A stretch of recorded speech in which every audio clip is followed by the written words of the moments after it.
Praise the Lord, my dear friends.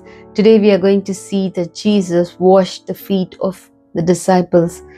And today we remember the day as Maundy Thursday because Jesus has the Last Supper with his disciples, remembering the Passover. It says in John chapter 13 verses 1, now before the feast of the Passover, when Jesus knew that his hour had come, that he should depart from this world to the Father, having loved his own who were in the world, he loved them to the end. And supper being ended, the devil having already put it into the heart of Judas Iscariot, Simon's son, to betray him, Jesus, knowing that the Father had given all things into his hands, and that he had come from God and was going to God, rose from supper and laid aside his garments, took a towel and girded himself. After that he poured water into a basin and began to wash the disciples' feet and to wipe them with the towel with which he was girded. Then he came to Simon Peter, and Peter said to him, Lord, are you washing my feet? Jesus answered and said to him, what I am doing you do not understand now, but you will know after this.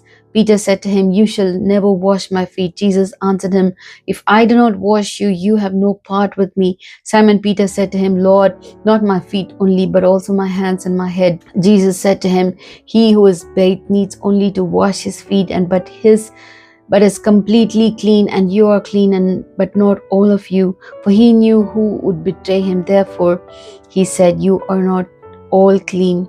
So when he had washed their feet, taken his garments, and sat down again, he said to them, do you know what I have done?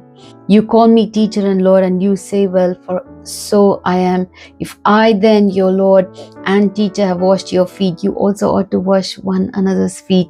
For I have given you an example that you should do as I have done to you. Most assuredly I say to you, a servant is not greater than his master, nor is he who is sent greater than he who sent him. If you know these things, blessed are you if you do them. Yes, my dear friends, we are called to serve one another. Just as Jesus set an example, as we saw, he is our greatest example. He is our greatest role model. He showed us what we have to do. We as children of God are called to serve one another. Serve them as Jesus did. He washed the disciples' feet.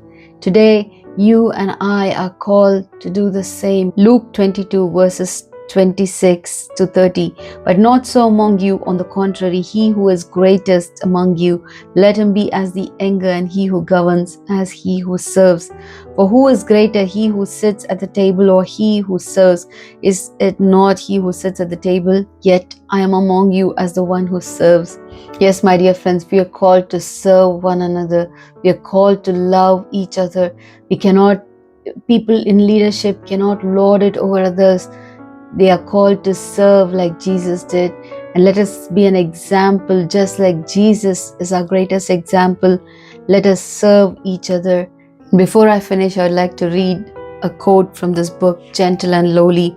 It says, for all his resplendent glory and dazzling holiness, his supreme uniqueness and otherness, no one in human history has ever been more approachable than Jesus Christ. He showed us by his gentle and lowly life how we can serve others. Today, can we learn from him and serve others just like Jesus did?